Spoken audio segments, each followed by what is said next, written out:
Hello students, last लेक्चरला आपण बघितलं होतं MRS या सब्जेक्टमध्ये मेंटेनन्स अँड रिपेअर ऑफ स्ट्रक्चरमध्ये जे काही स्ट्रक्चरचे डॅमेजेस होतात त्याचे रिझन्स काय, कॉजेस. ठीक आहे, तर नेक्स्ट आपण बघणार आहोत क्रॅकिंग. तर मग डॅमेजेसमध्ये सगळ्यात महत्त्वाचा डॅमेज काय आहे, तो क्रॅक्स. मग हे जे कॉन्क्रीटमध्ये आता स्ट्रक्चर हे मेन कॉन्क्रीटचं बनलेलं आहे, तर मग ह्या कॉन्क्रीटमध्ये जे क्रॅक्स डेव्हलप होतात तर ते कोणकोणत्या टाईप्सचे आहेत आणि मग ते जे टाईप ऑफ क्रॅक्स आहेत तर ते कोणकोणत्या रिझन्समुळे डेव्हलप होतात, तर हे आपण ह्या स्लाईडमध्ये शिकणार आहोत. Slide number 11. तर पहिले येतं क्रॅक्स इन कॉन्क्रीट. मग कॉन्क्रीटमध्ये डेव्हलप होणारे जे क्रॅक्स आहेत तर ते बिफोर हार्डनिंग आणि आफ्टर हार्डनिंग अशा दोन कंडिशनमध्ये डेव्हलप होतात. म्हणजेच थोडक्यात काय, कॉन्क्रीट हे जेव्हा हार्ड व्हायला सुरुवात होते म्हणजे सेट होतं, बरोबर, तर सेट होण्यापूर्वी आणि सेट झाल्यानंतर म्हणजे हार्ड झाल्यानंतर सेट होण्यापूर्वी सुद्धा क्रॅक्स डेव्हलप होतात कॉन्क्रीटमध्ये. मग ते कोणकोणत्या गोष्टींमुळे किंवा कोणकोणत्या रिझन्समुळे डेव्हलप होतात तर हे आपल्याला पुढे स्टडी करायचे. बिफोर हार्डनिंग त्यामध्ये येणार आणि आफ्टर हार्डनिंग म्हणजे कॉन्क्रीट सेट झाल्यानंतर आफ्टर 28 days और आफ्टर 28 days आफ्टर हार्डनिंग. मग ते त्यानंतर किंवा त्याच्यानंतर 2-4 वर्षांनी असेल किंवा काही असेल, त्याच्या सर्व्हिस पिरियडमध्ये जे क्रॅक्स डेव्हलप होतात त्याला आपण म्हणू शकतो cracks in concrete after hardening, बरोबर. मग ते कशामुळे डेव्हलप होतात तर ते आपण ह्या स्लाईडमध्ये स्टडी करणार आहोत. तर सगळ्यात पहिलं बघा बिफोर हार्डनिंग. इथे बघा बिफोर हार्डनिंग. मग हे बिफोर हार्डनिंग जे क्रॅक्स डेव्हलप होतात तर ते कशामुळे डेव्हलप होतात, सगळ्यात पहिलं ड्राईंग. ओके, सेकंड येतं कन्स्ट्रक्शनमुळे आणि थर्ड वन येतं early frost damage. Let's see one by one. मग ड्राईंगमध्ये बघा, जेव्हा कॉन्क्रीट आहे जेव्हा ड्राय व्हायला लागतं तर ड्राय होत असताना मग क्रॅक्स डेव्हलप व्हायला लागतात. तर ते कशामुळे होऊ शकतात, तर सगळ्यात पहिले येतं सेटलमेंट श्रिंकेज, दुसरं येतं प्लास्टिक श्रिंकेज, ब्लिडिंग आणि डिले क्युरिंग. ह्या 4 गोष्टींमुळे कॉन्क्रीट ड्राय होत असताना हार्ड होण्यापूर्वी कॉन्क्रीटमध्ये क्रॅक्स डेव्हलप होतात. तर सेटलमेंट श्रिंकेज म्हणजे काय, जो काही मोल्ड आहे त्या मोल्डमध्ये कॉन्क्रीट ओतल्यानंतर कॉन्क्रीट काय होतं, जिथे जिथे गॅप्स असेल त्या ठिकाणी काय व्हायला लागतं, सेटल व्हायला लागतं. आणि सेटलमेंट झाल्यानंतर काय होतात काही ठिकाणी आणि ड्राय होत असताना तुम्हाला माहिती ड्राय होतं म्हणजेच काय, कॉन्क्रीटमध्ये हीट ऑफ हायड्रेशनचे प्रोसेस स्टार्ट होते जेव्हा आपण पाणी ॲड करतो त्या कॉन्क्रीटमध्ये, सिमेंटमध्ये, बरोबर. मग त्याच वेळेस काय व्हायला लागते, हीट ऑफ हायड्रेशनमुळे ड्रायिंग प्रोसेस व्हायला लागते. मग हीट ऑफ हायड्रेशनमध्ये जे काही पाणी आपण ॲड केलेलं आहे सिमेंट आणि ॲग्रिगेटमध्ये तर ते काय व्हायला लागतं, इव्हॅपोरेट व्हायला लागतं. आणि इव्हॅपोरेशनमुळे काय होतं, मग जे काही ॲक्च्युअल व्हॉल्यूम आहे कॉन्क्रीटचं तर ते काय व्हायला लागतं, कमी व्हायला लागतं. कमी होणे म्हणजेच काय व्हायला लागतं, थोडक्यात श्रिंकेज व्हायला लागतं. सेटल होत असताना श्रिंकेज होतं कॉन्क्रीट. आणि मग त्यावेळेस जे क्रॅक्स डेव्हलप होतात तर ते काय असतात, before hardening due to the settlement shrinkage. Second येतं प्लास्टिक श्रिंकेज. आता प्लास्टिक श्रिंकेज म्हणजेच काय, त्याच सेम पोझिशनला श्रिंक होत असताना म्हणजेच काय, हीट ऑफ हायड्रेशन प्रोसेस सुरू होत असतानाच हे क्रॅक्स डेव्हलप होतात. पण प्लास्टिक श्रिंकेज म्हणजेच काय, कारण तुम्ही बघा सुरुवातीला कॉन्क्रीट हे काय असणार, इलास्टिक स्टेटमध्ये आणि नंतर प्लास्टिक स्टेटमध्ये आणि नंतर मग काय होणार, ते हार्ड होत जाणार, पूर्ण हार्ड होणार. मग प्लास्टिक श्रिंकेज म्हणजेच काय, सपोज त्याच्यावरती एखादा लोड जर आपण अप्लाय केला आणि अप्लाय केल्यानंतर जर तो ओरिजिनल पोझिशनमध्ये जर येत नसेल, बरोबर, म्हणजे त्याच्यावरती जर डिप्रेशन जर डेव्हलप होत असतील तर त्यावेळेस कॉन्क्रीट हे आपलं कोणत्या स्टेटमध्ये असतं, प्लास्टिक स्टेटमध्ये असतं.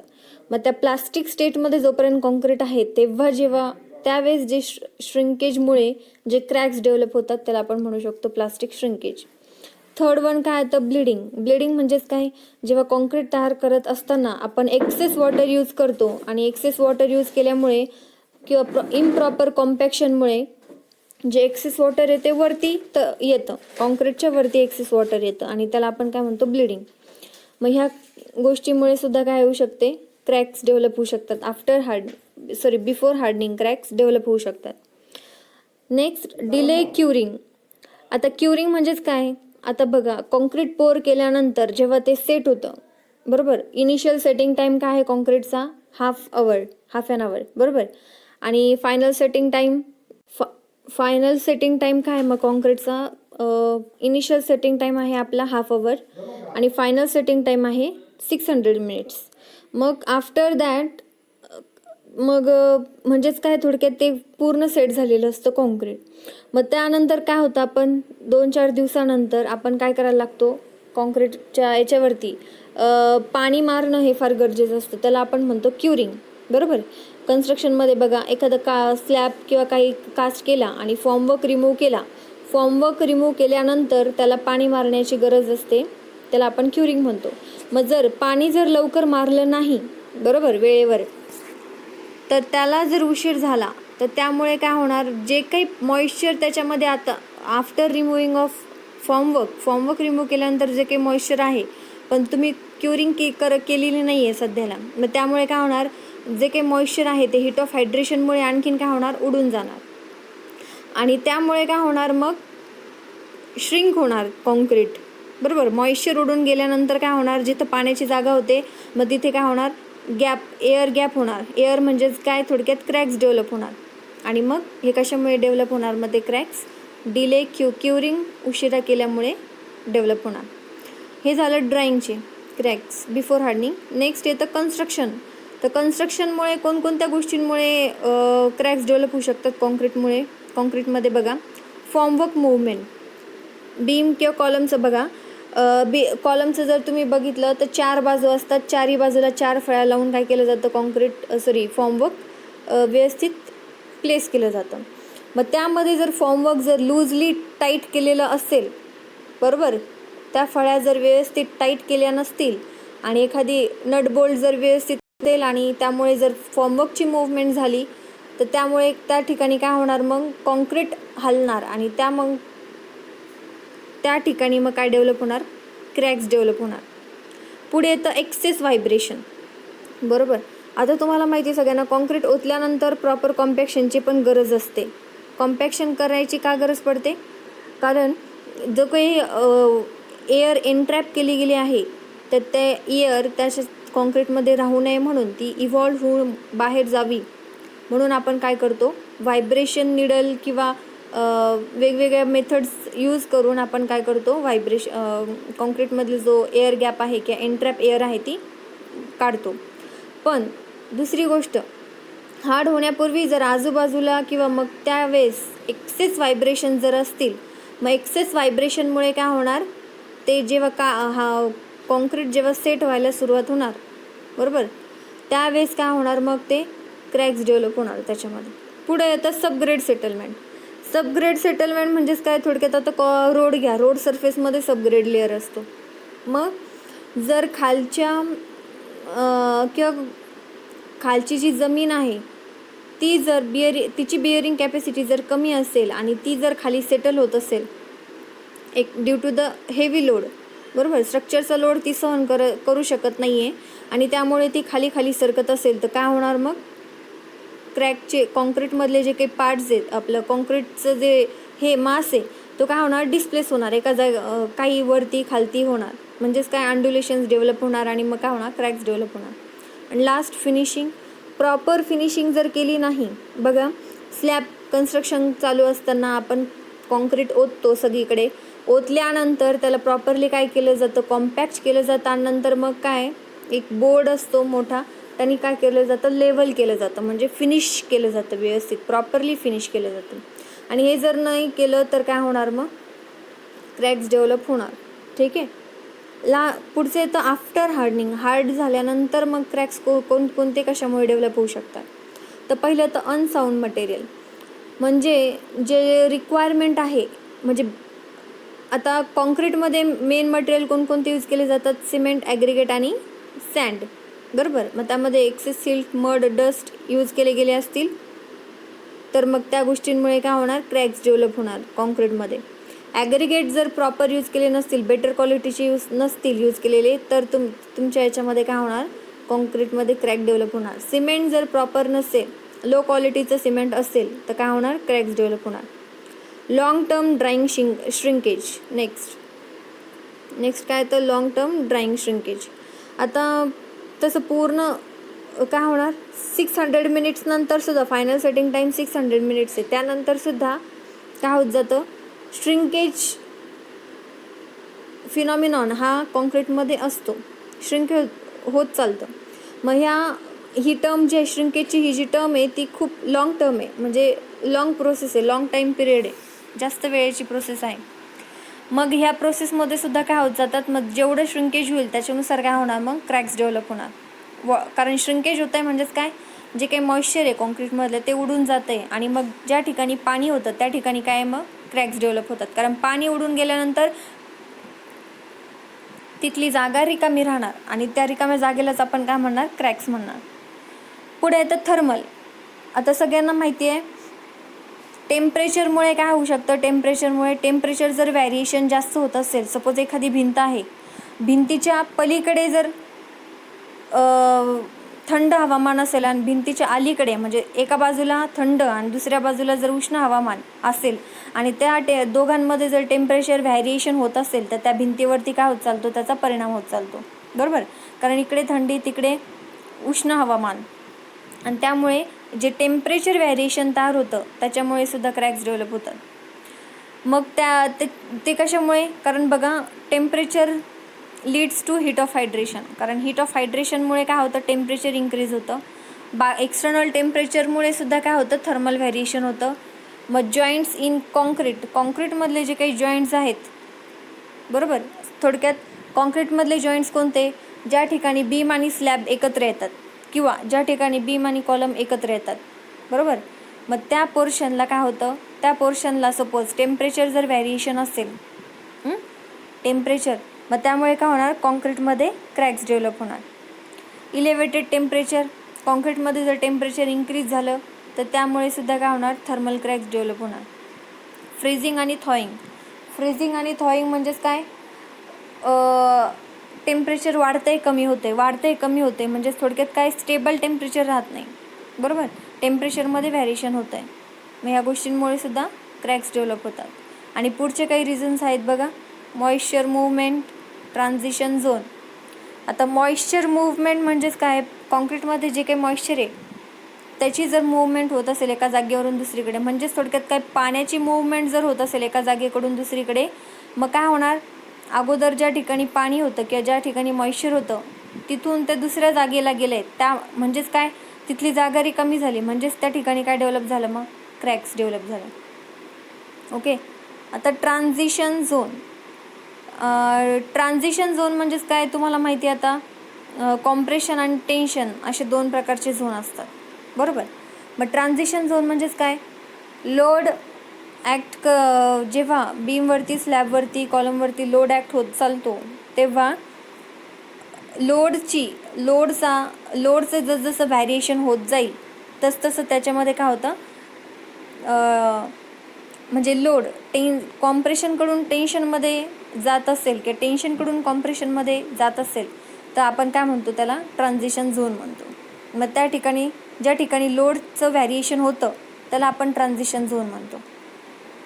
आणि मग त्या ठिकाणी सुद्धा काय होतात, मग क्रॅक्स डेव्हलप होतात. कारण त्या ठिकाणी काय आहे, एक फिक्स्ड लोडचं फिक्स लोड ॲक्ट होत नसतो. त्या ठिकाणी ज्या ठिकाणी लोडचं व्हॅरिएशन बघायला मिळतं, कमी जास्त, मग त्या ठिकाणी काय होणार, क्रॅक्स डेव्हलप होणार. पुढचं येतं बायोलॉजिकल. आता बायोलॉजिकल म्हणजेच काय बघा, काही ठिकाणी इन्सेक्ट्स असतील किंवा बाकीचे क्रॉईंग ॲनिमल्स असतील, म्हणजे उकरून काढणारे जे कीटक असतील किंवा सरपटणारे प्राणी असतील किंवा जे जमीन उकरतात, असे काही बायोलॉजिकल फीचर्स आहेत, म्हणजे ॲनिमल्स आहेत, तर ते काय करतात, जे काही फाउंडेशन असेल किंवा भिंत असेल किंवा वॉल असेल तर ते काय करतात, उकरून काढतात, आणि त्यांच्यामुळे सुद्धा काय होऊ शकतं, क्रॅक्स डेव्हलप होऊ शकतात. पुढे तर स्ट्रक्चरल डिझाईन डिफिशियन्सीज. आता स्ट्रक्चरल डिझाईन म्हणजेच काय, स्ट्रक्चरल डिझाईन करताना बघा, आपला जो काही टोटल लोड आपली बिल्डिंग घेणार आहे तर तो लोड सहन करण्या एवढं आपण काय करतो, कॉन्क्रीट डिझाईन करतो. म्हणजे तो लोड आपल्या कॉन्क्रीटने सस्टेन केला पाहिजे. मग त्यानुसार आपण काय करतो, कॉन्क्रीट मिक्स डिझाईन करतो आणि त्या पद्धतीचा आपण स्टील वापरतो. बरोबर. जेवढा काही टेन्साईल लोड येणार आहे कॉलम बीम स्लॅबवरती, तर तो टेन्साईल लोड रेजिस्ट झाला पाहिजे तेवढे नंबर ऑफ आपण काय करतो, बार्स टाकतो. बरोबर. त्याच्यानुसार अरेंजमेंट करतो. मग याच्यामध्ये जर काही कमी जास्त झालेलं असेल, म्हणजे डिफिशियन्सीज असतील, तर त्यामुळे सुद्धा काय होतात, मग क्रॅक्स डेव्हलप होतात. कारण ज्या ठिकाणी suppose 4 number of bars required आहेत आणि तुम्ही प्रोव्हाइड केले, स्ट्रक्चरल डिझाईननुसार जर आले 3 बार्स, म्हणजे थोडक्यात कॅल्क्युलेशनमध्ये जर काही चुका झाल्या, बरोबर, डिझाईन करत असताना, किंवा प्रॉपर मिक्स डिझाईन केलं नाही, फॅक्टर्स व्यवस्थित यूज केले नाही, त्यामुळं, कारण बघा फॅक्टर ऑफ सेफ्टी फार महत्त्वाचं आहे. फॅक्टर ऑफ सेफ्टी जर व्यवस्थित घेतलं नाही तर पुढचे कॅल्क्युलेशन चेंज होणार, तुमचा लोड कॅल्क्युलेशन चेंज होणार. लोड कॅल्क्युलेशन चेंज झाला म्हटल्यावर सगळं चेंज होणार. मग त्या ठिकाणी जर गडबड झाली तर काय होणार, मग ज्यावेळेस ॲक्च्युअल कन्स्ट्रक्शन करणार आणि ॲक्च्युअल लोड जेव्हा त्या बिल्डिंगवरती अप्लाय होणार, त्या कंपोनंटवरती अप्लाय होणार, मग काय ते जे मटेरियल आहे ते तेवढं लोड सस्टेन करणार नाही आणि मग त्यामुळे काय होणार, क्रॅक्स डेव्हलप होणार. पुढचे तर केमिकल. आता केमिकलमध्ये तुम्हाला सगळ्यांना माहिती आहे, एन्व्हायरमेंटमध्ये वेगवेगळे प्रकारचे केमिकल्स असतात, किंवा आता एन्व्हायरमेंटचं अटॅक होत असतो आपल्या बिल्डिंगवरती, स्ट्रक्चरवरती. मग त्यामध्ये मग केमिकलमध्ये बघा कोणकोणते, sulphate attack, chloride attack, alkali aggregate reaction, C water, acid attack, carbonation, हे सगळ्या प्रकारचे केमिकल रिझन्स आहेत ज्यामुळे क्रॅक्स डेव्हलप होतात कॉन्क्रीटमध्ये. तर सल्फेट अटॅक, क्लोराईड अटॅक हे केव्हा होतील, सपोज इंडस्ट्रीमधलं स्ट्रक्चर आहेत, केमिकल इंडस्ट्री आहे, केमिकल इंडस्ट्रीमध्ये वेगवेगळ्या प्रकारचे काय होतात, केमिकल्स तयार होत असतात. मग ते काही काही वेळेस फ्लोअरवरती सांडली जातात, किंवा काही काही वेळेस भिंतीवरती, डिपेंड, बरोबर, किंवा काही रिॲक्शन्स असतील, रिॲक्शन होत असताना इव्हॅपरेशन्स होतात काही काही गॅसेसचं. मग ते जेव्हा त्या स्ट्रक्चरच्या कॉन्टॅक्टमध्ये येतील त्यावेळेस त्यांच्या अटॅकमुळे काय होतं, मग क्रॅक्स डेव्हलप होतात. अल्कली ॲग्रिगेट रिॲक्शन ही ऑलरेडी कॉन्क्रीटमध्ये चालते, अल्कली ॲग्रिगेट रिॲक्शन, त्यामुळे सुद्धा कॉन्क्रीटमध्ये क्रॅक्स डेव्हलप होतात. सी वॉटर, आता समुद्रामधून काही काही ब्रिजेस कन्स्ट्रक्शन केलेले आहेत, बरोबर, मग त्या ठिकाणी किंवा पाण्यामधून नदी असेल, ब्रिजेस वगैरे ज्या ठिकाणी जातात, रेल्वे पूल्स आहेत, पियर्स काय सी वॉटरमध्ये काही काही डीप झालेले आहेत. मग त्या, किंवा सी शोर असेल, ज्या ठिकाणी जहाजाचं आपण काय म्हणतो,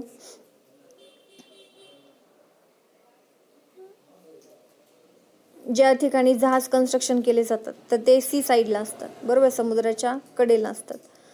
तर त्या ठिकाणी मग ते जे स्ट्रक्चर कन्स्ट्रक्शन केलेलं आहे तर ते त्या अर्ध काय आहे, पाण्यामध्ये आहे. काही समुद्रामध्ये सुद्धा काही लॅब्स कन्स्ट्रक्ट केलेले आहेत. मग त्या लॅब कन्स्ट्रक्ट केल्या आहे समुद्रामध्ये. मग समुद्राचं पाणी सगळ्यांना माहिती आहे सॉल्टी असतं, क्षार जास्त असतात.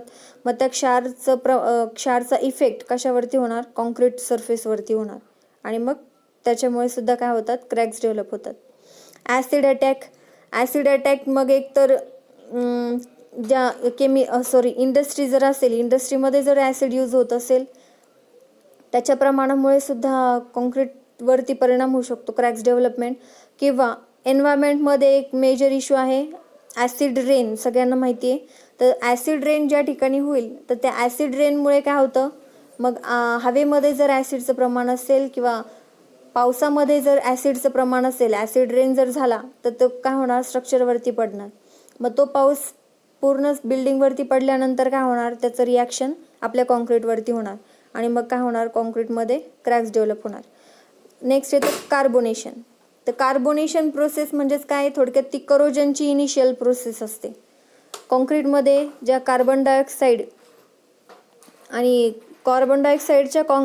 कॉन्टॅक्टमध्ये जेव्हा कॉन्क्रीट येतं, कॉन्क्रीटमध्ये कॅल्शियम कार्बोनेट असतं. मग कार्बन डायऑक्साईड आणि कॅल्शियम कार्बोनेट एकमेकांमध्ये रिॲक्शन झाल्यानंतर करोजन प्रोसेस सुरू होते आणि जी प्रोसेस सुरू होते त्याला आपण काय म्हणतो, कार्बोनेशन प्रोसेस म्हणतो. कारण कॅल्शियम हायड्रॉक्साईड आणि कार्बन डायऑक्साईड हे रिॲक्ट होऊन कार्बोनिक ॲसिड तयार करतात आणि ते कार्बोनिक ॲसिड तयार होतं म्हणजेच काय, ॲसिडिक नेचर तयार होतं, बरोबर. आणि ॲसिडिटी जेवढी आपल्या कॉन्क्रीटमध्ये वाढेल तेवढं आपल्या कारण कॉन्क्रीटमध्ये बघा प्रत्येक आपण काय करतो, कव्हर सोडतो. कॉलम असेल, बीम असेल, स्लॅब असेल, 20-25 mm रिक्वायरमेंटनुसार फुटिंगला 50 mm कव्हर सोडतो. कव्हर सोडून मग काय करतो, बार प्लेस करतो.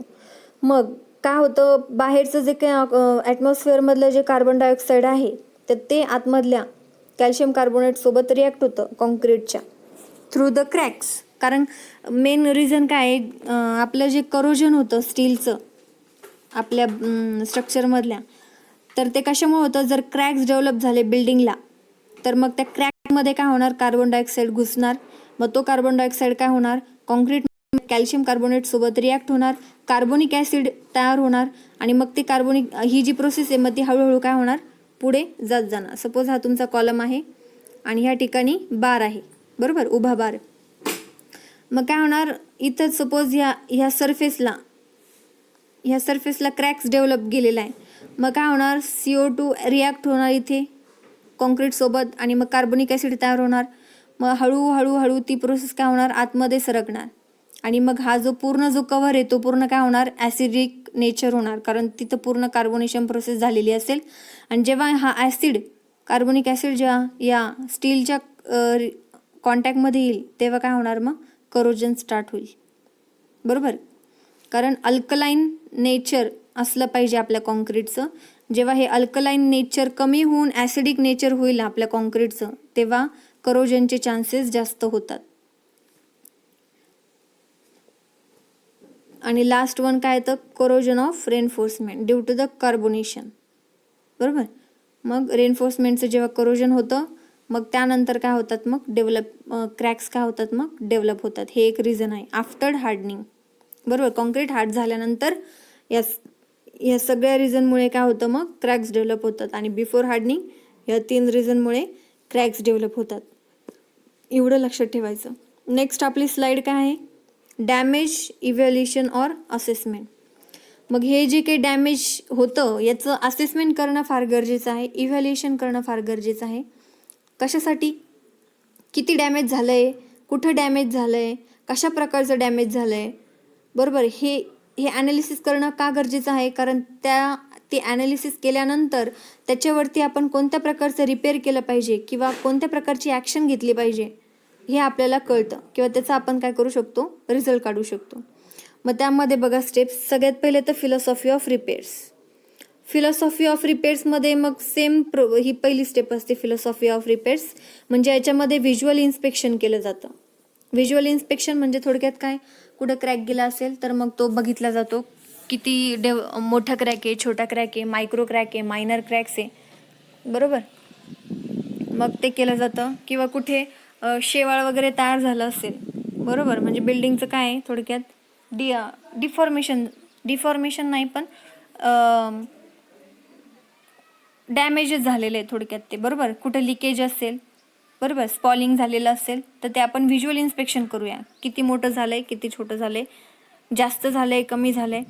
हे झालं फिलॉसॉफी ऑफ रिपेअर्स. त्यानुसार मग जसा स्ट्रक्चरल एक्सपर्टाईज असेल, बरोबर, त्याच्या अनुभवानुसार, जसं बघा प्रत्येक डॉक्टर वेगवेगळ्या म्हणजे सेम पेशंटला, सपोज एखादा पेशंट आहे त्याला जसे सिम्पटम्स आहेत त्यानुसार 2-3 डॉक्टरकडे जर तो गेला तर तिन्ही डॉक्टर आपापल्या अनुभवानुसार काय सांगणार, त्याला डिसीज सांगणार. तशाच पद्धतीचं काय असतं मेंटेनन्स रिपेअरमध्ये, जे काही एक्सपर्टाईज असतं, स्ट्रक्चर एक्सपर्टाईज, ते त्यांच्या अनुभवानुसार काय करतात, रिपेअरचं इन्स्पेक्शन करतात आणि मग त्याच्यानुसार काय सांगतात, रिमेडीज सांगतात की काय करायला पाहिजे काय नाही. असं बऱ्याच वेळेस घडतं की प्रत्येकाचे जे काही सोल्युशन्स आहेत ते वेगवेगळे निघतात. रूट कॉज ॲनालिसिस, त्यामध्ये सगळ्यात महत्त्वाचं काय आहे, रूट कॉज ॲनालिसिस करणं फार गरजेचं आहे रिपेअर करण्यासाठी. की मेन जो काही डॅमेज झालेला आहे बिल्डिंगला तर त्याचं मेन कारण काय आहे तिथं आपण फोकस केलं पाहिजे. सपोज लिकेज होत आहे, एखाद्या ठिकाणी लिकेज होत आहे, ही भिंत आहे, या भिंतीच्या ह्या पॉईंटला लिकेज होते, बरोबर. त्यामुळे काय झालंय, तिथलं भिंत सारखी ओली राहते आणि ओली राहिल्यामुळे काय होतंय, आजूबाजूला पूर्ण काय प्लास्टर जे आहे ते निघायला सुरुवात झाली आहे, पेंट निघून गेलेले आहे जवळपास. मग आता इथे तुम्ही काय करणार? मग सपोज जर तुमच्याकडे अनुभव नसेल तर तुम्ही काय करणार, किंवा कमी अनुभव असेल तर एखादं काय करणार, तिथे लिकेज होऊ नये म्हणून डायरेक्टली तो पोर्शन काय करणार, पुन्हा तिथं प्लास्टर अप्लाय करणार किंवा पूर्ण पेंट करणार. पण हे सोल्युशन नाही याच्यावर, बरोबर. याचं मूळ कारण काय ते शोधलं पाहिजे, की इथं लिकेज का होतंय. जर लिकेज का होईल, केव्हा होईल, त्याच पॉईंटला होईल ज्या ठिकाणी पाईपलाईन गेलेली असेल. कारण जिथं पाण्याचा सोर्स आहे त्याच ठिकाणी शक्यतो लिकेज होतं. मग ते मेन रिझन असू शकेल. सपोज त्या पॉईंटच्या तिथून जर एखादा पाईप गेलेला आहे आणि त्या पाईपच्या त्या पॉईंटला सपोज लिकेज होते, म्हणजे तो पाईप फुटलेला आहे, थोडक्यात तिथं क्रॅक गेलेला आहे त्या पाईपला. मग हे काय झालं, मेन रूट कॉज झालं, बरोबर.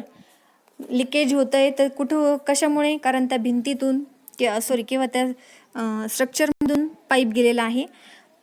मग तो पाईप ॲक्च्युली मग तिथे मग सोल्युशन काय झालं, मेन सोल्युशन काय झालं, पेंट आणि प्लास्टर अप्लाय करणं हे मेन सोल्युशन झालं का, ते लिकेज बंद करायचं नाही. तर रूट कॉज काय आहे तो शोधलाय आपण, की पाठीमागून पाईप गेलेला आहे आणि त्याला क्रॅक गेला असल्यामुळे तिथून पाणी गळते आणि त्यामुळे ती भिंत ओली होते, बरोबर. आणि मग अशा पद्धतीने हे रूट कॉज शोधलंय, ते ॲनालिसिस करणं फार गरजेचं आहे. रूट कॉज कशामुळे नेमकं होतंय ते. आणि मग याच्यावर पुढची प्रोसेस काय येते, मग टाईप ऑफ इम्प्रूव्हमेंट निडेल, बरोबर. मग याच्यामध्ये इम्प्रूव्हमेंट करायची काय गरज आहे. मग पहिल्याने काय सांगितलं आपल्याला सोल्युशन, की तिथं पेंट आणि प्लास्टर अप्लाय करा. ते बेस्ट सोल्युशन आहे का, नाही. रूट कॉज आपण शोधलाय, मग त्याचं टाईप ऑफ इम्प्रूव्हमेंट काय असली पाहिजे, किंवा इम्प्रूव्हमेंट काय आहे, की त्या ठिकाणी तेवढा पोर्शन उकरून काढून तिथं जर पाईप लिकेज झालेला आहे तर ते लिकेज थांबवणं. मग एक तर पाईप रिप्लेस करणं किंवा मग त्या ठिकाणी सोल्युशन लावणं, सोल्युशन अप्लाय करणं पाईपला, जेणेकरून तिथला जो क्रॅक आहे तो काय होईल, भरून निघेल, बरोबर. हे झाली प्रॉपर इम्प्रूव्हमेंट. मग आता हे झालं सिम्पल, कारण याचं एवढं हे जे रिपेअर, आता टाईप ऑफ रिपेअरमध्ये सुद्धा मायनर रिपेअर, मेजर रिपेअर असतात, बरोबर. मग आता हे मायनर टाईपचं रिपेअर होतं. आता काही काही रिपेअर्स असतात जिथं स्ट्रेंथनिंग करायची सुद्धा गरज पडते. म्हणजेच थोडक्यात काही फाउंडेशन असेल तुमचं किंवा कॉलम असेल, बरोबर. स्ट्रेंथनिंग करायची गरज पडते. म्हणजेच काय, सपोज आता रिस्ट्रेंथनिंग आपण शिकलोय लास्ट लेक्चरमध्ये. तर रिट्रोफिटिंग आपण सगळ्यांनी स्टडी केलं. रिट्रोफिटिंग म्हणजे काय, जे मी लास्ट लेक्चरला सांगितलं होतं. रिट्रोफिटिंग म्हणजे त्या कॉलमची काय करतो आपण, साईज इन्क्रीज करतो. कशामुळे साईज इन्क्रीज करतो, कारण त्या कॉलमची लोड कॅपॅसिटी जर कमी होत असेल, त्याच्यावरती आता जास्त लोड येतोय, मग आपण काय करणार, कॉलमची साईज इन्क्रीज करणार. कशी करणार, कॉन्क्रीटचं जे बाहेरचं कव्हर आहे, म्हणजे पूर्ण त्याला एक्सपोज करणार. कुठपर्यंत एक्सपोज करणार, जोपर्यंत आपल्याला आतमधली रेनफोर्समेंट दिसत नाही. मग त्या रेनफोर्समेंट दिसते तोपर्यंत आपण एक्सपोज करणार त्या कॉन्क्रीट कॉलमला. आणि मग चारी बाजूनी काय करणार, आपण जाळी टाकणार रेनफोर्समेंटची, जेवढं आपल्याला स्ट्रेंथ करायचं आहे. आणि मग जाळी टाकल्यानंतर पुन्हा मग फॉर्मवर्क लावून मग काय करणार, आपण त्याच्यामध्ये पूर्ण कॉन्क्रीट ओतणार. अशा पद्धतीने आपला कॉलम काय झाला, मग आता स्ट्रेंथन झाला, बरोबर. जास्त आता त्याच्यामध्ये काय आली, स्ट्रेंथ आली. आता तो जास्त लोड काय करू शकतो, घेऊ शकतो.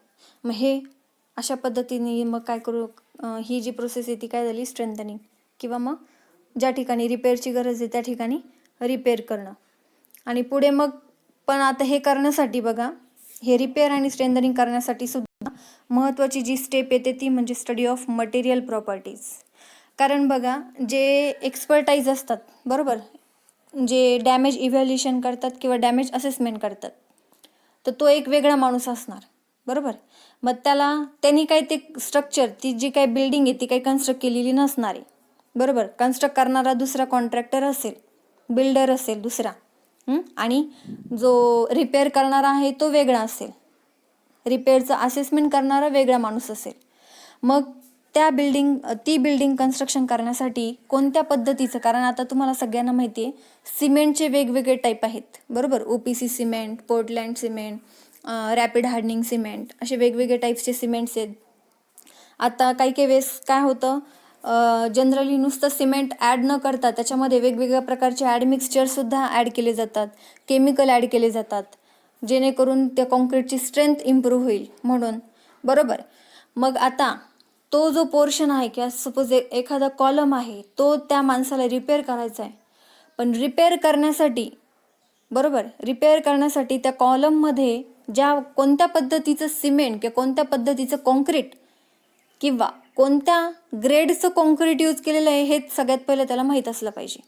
म्हणजेच काय, अगोदर आपण काय केलं पाहिजे, जे मटेरियल किंवा जे कंपोनंट, बिल्डिंगचं कंपोनंट आपल्याला रिपेअर करायचं आहे त्या कंपोनंटला यूज केलेलं मटेरियलच्या प्रॉपर्टीज आपल्याला माहीत असल्या पाहिजे आणि त्या स्टडी करणं महत्त्वाचं आहे. आणि आपल्याला मग हे कुठून मिळेल, त्यासाठी महत्त्वाचं ठरतं बिल्डिंगचा प्लॅन. सगळ्यांना माहिती आहे प्लॅन, जे काही सँक्शनिंगसाठी ड्रॉ केले जातात प्लॅन्स, त्याच्यामध्ये सगळं दिलेलं असतं नोट्समध्ये, कन्स्ट्रक्शन नोट्समध्ये, की कुठं कोणकोणत्या टाईप्सचे मटेरियल यूज केलेले आहेत, ग्रेड ऑफ कॉन्क्रीट कोणतं यूज केलेलं आहे, grade of type of cement कोणतं यूज केलेलं आहे, बरोबर, कोणकोणते ॲडमिक्सचर्स यूज केलेत का नाही, हे सगळे डिटेल्स कशामध्ये दिलेले असतात, आपले प्लॅन्समध्ये प्लॅन्स म्हणजे वर्किंग ड्रॉइंग, सबमिशन ड्रॉइंग, ह्या ती ड्रॉइंगमध्ये मेन्शन केलेलं असतं.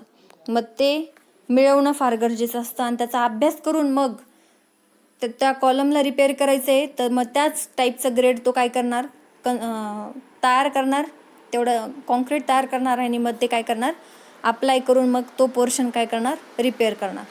अशा पद्धतीने काय केलं जातं, मग असेसमेंट आणि फायनली मग रिपेअर केलं जातं. ओके. पुढे बघा आता, what is partial failure of structure. Okay, slide number 13. आता स्ट्रक्चरचं काही वेळेस पार्शियली फेल्युअर होतं. मग पार्शियली फेल्युअर कशामुळे होतं बघा, एक तर स्ट्रक्चरमुळे होतं, स्ट्रक्चरमुळे आर्किटेक्चरल पार्शियल फेल्युअर असू शकतं किंवा सर्व्हिसेसमुळे पार्शियल फेल्युअर असू शकतं आपल्या बिल्डिंगचं. मग स्ट्रक्चरमध्ये कशामुळे फेल्युअर होऊ शकतं, एक तर मटेरियल किंवा डिझाईन. मटेरियल जर लो कॉस्ट मटेरियल यूज केलेलं असेल, इम्प्रॉपर मटेरियल यूज केलं असेल तर तुमचं स्ट्रक्चर पार्शियली फेल होऊ शकतं. किंवा इम्प्रॉपर डिझाईन केली असेल, स्ट्रक्चरली डिझाईन जर प्रॉपर नसेल तर तुमचं स्ट्रक्चर फेल होऊ शकतं. आर्किटेक्चरमध्ये काय कशामुळे येऊ शकतं, डिझाईन आणि डिटेलिंगमुळे. कारण आर्किटेक्चरलमध्ये बघा काही वेळेस आपण आर्किटेक्चरल लुक इम्प्रूव्ह करण्यासाठी मँगलोर टाईल्सचा यूज करतो. मग मँगलोर टाईल्सचा यूज करण्यासाठी बघा स्लोप प्रोव्हाइड केलेला असतो, बरोबर. म्हणजे अशा पद्धतीने आपण हे काय करणार, कन्स्ट्रक्शन करणार, बरोबर. म्हणजे ह्या ठिकाणी आपण मँगलोर टाईल्स घेणार. मग हा जो स्लोप आहे, बरोबर, हा प्रॉपर जर डिझाईन केलेला नसेल तर काय होणार, मग स्ट्रक्चर फेल होणार, बरोबर. डिटेलिंग जर व्यवस्थित दिलेली नसेल, डिटेलिंग म्हणजेच काय थोडक्यात मग हेच याच्याशीच रिलेटेड आलं.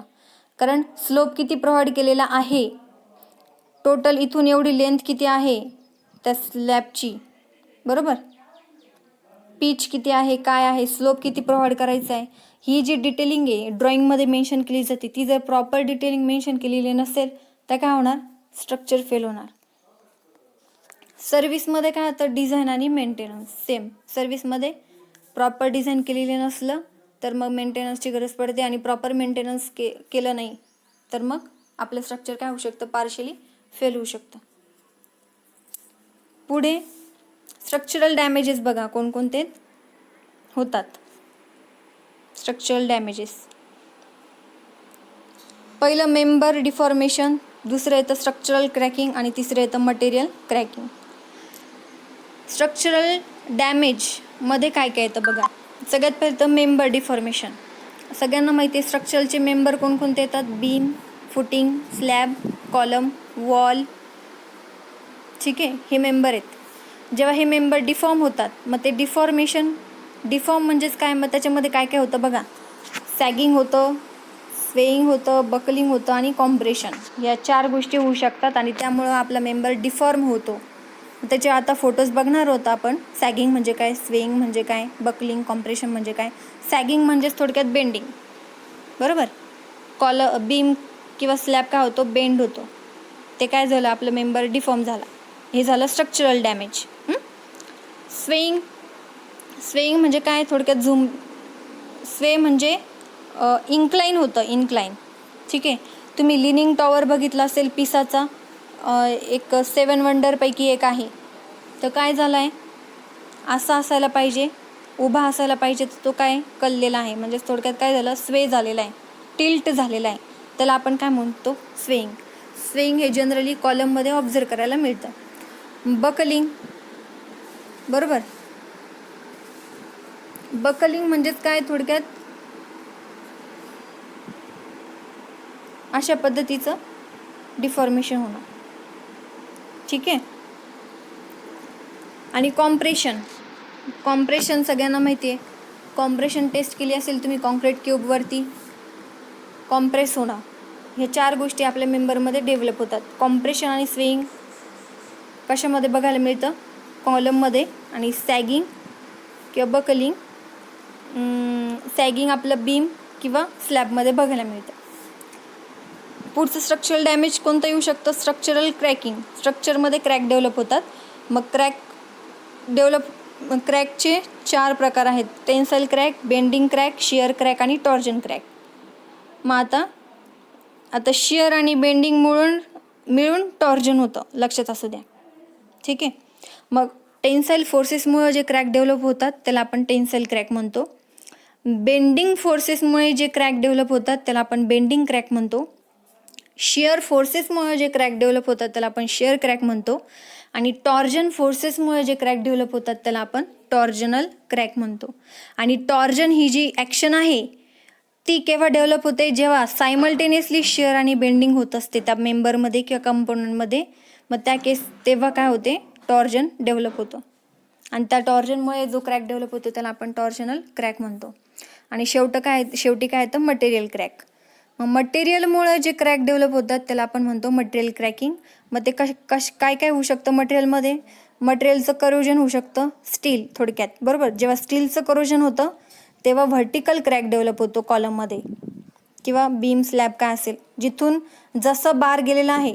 आता कॉलममध्ये बार असं सरळ गेलेला असतो, असं सरळ. आणि मग जेव्हा त्या बारचं करोजन होतं तेव्हा त्याच्याबरोबर भोवताली सरळ काय होतो, क्रॅक डेव्हलप होतो. आणि आपण ओळखून जायचं त्या कॉलममध्ये काय आहे, करोजन झालेलं आहे, म्हणून व्हर्टिकल क्रॅक डेव्हलप झाला आहे. केमिकल अटॅक कुठे होणार, कॉन्क्रीटवरती होणार. किंवा मग जर स्टील स्ट्रक्चर असेल, टाईप ऑफ स्ट्रक्चर 2 आहेत, RCC स्ट्रक्चर आणि स्टील स्ट्रक्चर. RCC स्ट्रक्चर म्हणजे ज्याच्यामध्ये स्टील आणि कॉन्क्रीट यूज केलेले असतात स्ट्रक्चर कन्स्ट्रक्ट करायला. आणि स्टील स्ट्रक्चर म्हणजे ज्याच्यामध्ये फक्त स्टीलचा यूज केलेला असतो स्ट्रक्चर कन्स्ट्रक्शन करण्यासाठी. थोडक्यात तुमचं वर्कशॉप, बरोबर. किंवा एखादं शेड असेल, किंवा तुमचं शॉप असेल. बघा, शॉपसाठी बघा नुसते फक्त अँगल उभे केले जातात, पत्रे आजूबाजूला टाकले जातात, ते काय झालं, तुमचं स्टील स्ट्रक्चर झालं. मग अशा पद्धतीचं मग त्या मटेरियलवरती जर केमिकल अटॅक होत असेल आणि त्यामुळे जे डेव्हलप होतात क्रॅक, ते झाले मटेरियल क्रॅक. आणि शेवटी येतं फायर कशावरती होणार, कॉन्क्रीटवरती होणार, बरोबर. कॉन्क्रीट. आणि कॉन्क्रीटचं जेव्हा टेम्परेचर वाढतं तेव्हा स्टील काय व्हायला लागणार, स्टीलचं टेम्परेचर वाढणार. आणि मग स्टील त्यामुळे काय होणार, डक्टिलिटी लूज करणार, म्हणजे ते सॉफ्ट व्हायला लागणार, ते आपलं स्टील पगळायला लागणार थोडक्यात. मग त्याच्यामुळे काय होणार, क्रॅक्स डेव्हलप होणार. जेवढी फायर जास्त तेवढी हीट जास्त, आणि जेवढी जास्त हीट तेवढं मग स्टीलवरती काय होणार, परिणाम होणार आणि क्रॅक्स लवकर डेव्हलप होणार. अशा पद्धतीचे हे स्ट्रक्चरल डॅमेज आपण स्टडी केले आणि त्याचे इमेजेस आपण बघूया. सगळ्यात पहिलं बघा, सॅगिंग. बघा, सॅगिंग म्हणजेच बेंडिंग मी सांगितलेलं, हे बघा असं दिले. बकलिंग, बघा, बकलिंग म्हणजे बकल झालेलं आहे, बरोबर. बेंड झालेला आहे, बेंड. बकल म्हणजेच थोडक्यात बेंड होणे. या ठिकाणी बघा, हे बघा, रेनफोर्समेंट बार कसा बकल झालेला आहे. ठीक आहे, हे झालं बकलिंग. ही डेव्हलप होते कॉलममध्ये. सॅगिंग बीममध्ये, ठीक आहे, मोस्टली बीममध्ये सॅगिंग. बेंडिंग बघा, बेंड होते. बेंडिंग आणि सॅगिंग जवळपास एकच.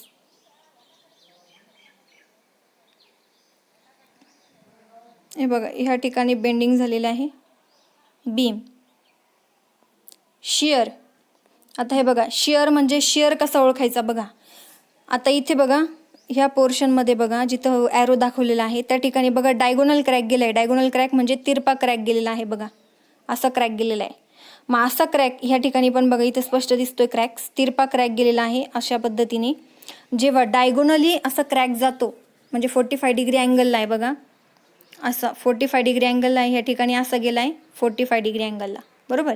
ज्या ठिकाणी तुम्हाला असं बीममध्ये असा क्रॅक जेव्हा ऑब्झर्व होईल तेव्हा तो क्रॅक्स कशामुळे डेव्हलप झाला आहे, शिअर फोर्सेसमुळे डेव्हलप झाला आहे. हे तुम्ही काय करू शकता, जस्टिफाय करू शकता किंवा कन्क्लुजन काढू शकता. पुढचं येतं करोजन. करोजन बघा आतमधलं जे स्टील आहे इथे दिसते बघा, इथे आतमधलं स्टील काय झालं आहे, करोड झालेलं आहे, काळं पडलं आहे बघा. या ठिकाणी पण दिसते करोजन झालं आहे, या ठिकाणी पण करोजन झालेलं आहे. त्यामुळं पूर्ण स्ट्रक्चर काय झालं आहे, डॅमेज झालं आहे. पुढे केमिकल अटॅक. केमिकल अटॅक बघा जनरली वॉटर सरफेस असेल किंवा इंडस्ट्रीज असेल त्या ठिकाणी हे असे अटॅक्स होतात आणि त्यामुळे बघा अशा पद्धतीचं डॅमेज झालेलं आहे स्ट्रक्चरला. पुढे फायर. फायरमुळे बघा हे सगळे डॅमेजेस झालेत. तर पेंट प्लास्टर सगळं निघून गेलंय, काळं पडलंय, ठीक आहे. आणि मग त्याची स्ट्रेंथ फायरमुळे काय होतं, त्या मेंबरची स्ट्रेंथसुद्धा कमी होते. ओके. नेक्स्ट येतं कॉमन स्ट्रक्चरल फेल्युअर. मग स्ट्रक्चर कशामुळे फेल होऊ शकतं, एक तर मटेरियलमुळे आणि दुसरं डिझाईनमुळे. मटेरियलमुळे केव्हा, कारण मटेरियलमध्ये करोजन होतं, लिकेज होतं, फायर डॅमेज होतं, अर्थक्वेकमुळे मटेरियल डॅमेज होऊ शकतं आणि सॉल्ट अटॅकमध्ये सल्फेट अटॅक, या 4 गोष्टीमुळे स्ट्रक्चर फेल होऊ शकतं.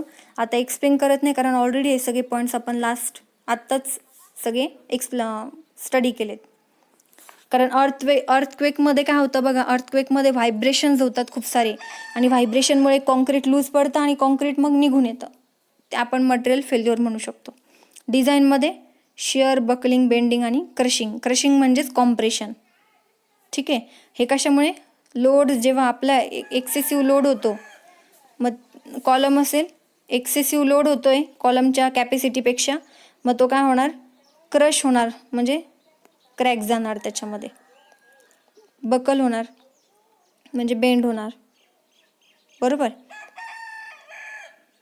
आणि शिअर म्हणजेच काय, सायमल्टेनियसली होरिझोंटल आणि व्हर्टिकल फोर्सेस जे ॲक्ट होतात, होरिझोंटल आणि व्हर्टिकल फोर्सेस कशामध्ये, बीममध्ये, तेव्हा मग एक रिझल्टंट फोर्स डेव्हलप होतो, तो डायगोनली ॲक्ट होतो आणि त्याला आपण काय म्हणतो, शिअर म्हणतो, बरोबर. शिअर म्हणजे सगळ्यांना माहिती आहे, अपोजिट टू फोर्सेस जेव्हा एकमेकांवरती रिॲक्ट होतात आणि त्या 2 लेअरमध्ये काय होतं, घर्षण होतं, शिअर होतं आणि त्या शिअरमुळे जो फोर्स डेव्हलप होतो तो म्हणजे शिअर फोर्स. मग तसंच आपल्या कॉन्क्रीटमध्ये कॉन्क्रीट आणि स्टील हे 2 वेगवेगळे टाईप्सचे मटेरियल्स आहेत, त्यांच्यामध्ये काय होतं, कधी कधी शिअर डेव्हलप होतं आणि मग त्या केसमध्ये शिअर फेल्युअर होतं. पुढे आपण इमेजेस बघूया. हे बघा, हे करोजनमुळे झाले, हे करोजनमुळे काय झाले, क्रॅक्स डेव्हलप झाले. त्या करोजनमुळे पूर्ण कॉन्क्रीटचं जो आहे कव्हर, म्हणजे कॉन्क्रीट कव्हर आहे ते डायरेक्टली निघून आलंय, बरोबर. या ठिकाणी बघा कॉलममध्ये करोजन झालंय, हा कॉलम आहे आणि व्हर्टिकल क्रॅक गेलेला आहे. व्हर्टिकल क्रॅक गेलाय म्हणजेच काय, तिथं करोजनमुळे क्रॅक्स डेव्हलप झालाय. या ठिकाणी बघा क्रॅक्स ड्यू टू करोजन, या ठिकाणी सुद्धा करोजन झालेलं आहे.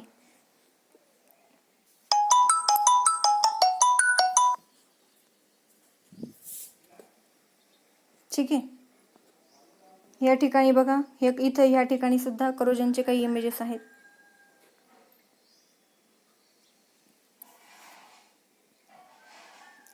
इथे लिकेजेसमुळे पॉट होल्स तयार झालेत बघा, खड्डे पडलेत, बरोबर, क्रॅक्स गेलेत काही.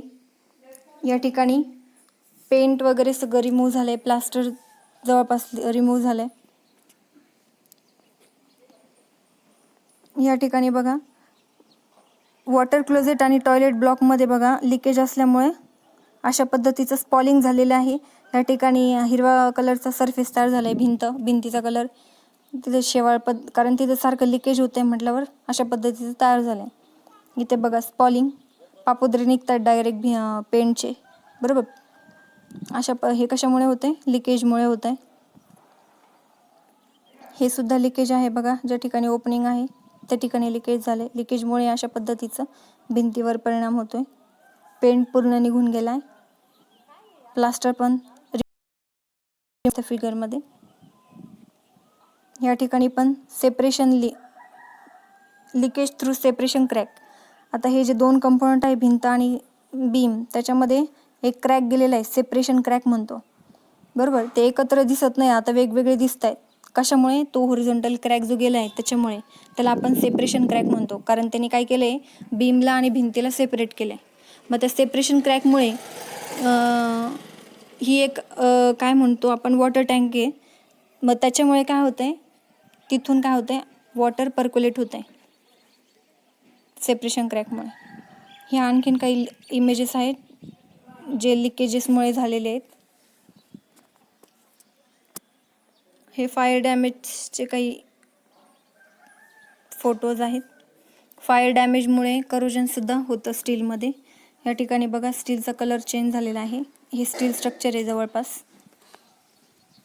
अर्थक्वेकमुळे बघा ही इनिशियल आपलं बिल्डिंग होती, बरोबर, मॉन्युमेंट, आणि स्ट्रक्चर अर्थक्वेक झाल्यामुळे काय झालं आहे बघा, पूर्ण मटेरियल काय झालं आहे, डॅमेज झालेलं आहे. क्रॅक्स, मोठे मोठे क्रॅक्स डेव्हलप झाले, डायरेक्टली पार्ट्स सेपरेट झालेत. सॉल्ट अटॅक बघा. आता हे जे पियर आहे, हा पियर कुठे आहे, समुद्रामध्ये, बरोबर. समुद्राच्या ठिकाणी हा कन्स्ट्रक्ट केलेला आहे. समुद्रामधलं जे काही सॉल्ट आहे त्याच्याशी सारखं समुद्राचं पाणी हे सारखं त्याच्यावरती काय होणार, पडत राहणार लाटांमधून, लाटांच्या निमित्ताने कॉन्टॅक्टमध्ये, आणि त्यामुळे मग त्याच्यावरती काय झाले, अशा पद्धतीचे रिॲक्शन तयार झाली आणि त्याचं हळूहळू काय होतं, थोडक्यात डिफॉर्मेशन, डिग्रेडेशन होत चाललं आहे कॉन्क्रीटचं. इथे काही शेअर क्रॅक्सचे काही इमेजेस दिले. डायगोनल क्रॅक गेलेला आहे बघा या ठिकाणी. हे शेअर क्रॅक्स डेव्हलप झालेत. बकलिंग मागे ही डायग्राम बघितली होती, ही वाली.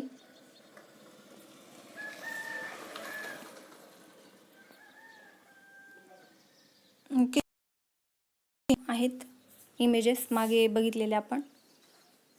आता पुढं जे आहे आर्किटेक्चरल फेल्युअर कोणकोणते आहेत, कॉमन आर्किटेक्चरल फेल्युअर, ते आपण नेक्स्ट लेक्चरला स्टडी करूया. आर्किटेक्चरल फेल्युअर, आता हे मागे आपण आत्ता बघितले ते सगळे स्ट्रक्चरल फेल्युअर होते. स्ट्रक्चरल फेल्युअर म्हणजेच काय, आपलं मेन बीम, कॉलम, स्लॅब हे स्ट्रक्चरल मेंबर आहेत, त्याच्यामध्ये जे काही फेल्युअर होतील ते सगळे स्ट्रक्चरल फेल्युअर.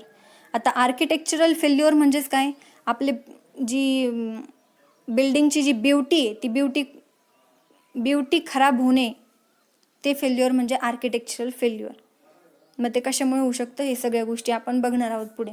ठीक आहे, म्हणजे थोडक्यात भिंत, वॉल किंवा टाईल्स असतील किंवा